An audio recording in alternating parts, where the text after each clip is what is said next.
الو. لا لا بس ادفع واجي خلاص. يلا يلا اوكي مع السلامه. صديق، يا صديق، وين راح هذا؟ تعال تعال صديق. صديق. السلام عليكم. عليكم السلام. اعذرني حبيبي على المداخله، بس تعليق بسيط بس على تفضل تفضل. طريقه ندائك للشخص يعني. ايش بقى طريقة ندائي؟ قلت له يعني صديق. يعني صديق هذا صديق يعني صاحبي.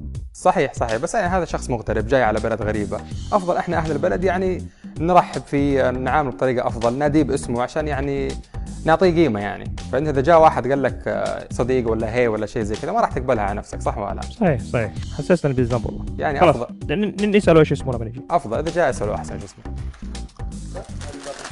يس بليز. يا سيدي الفاضل، ايش اسمك؟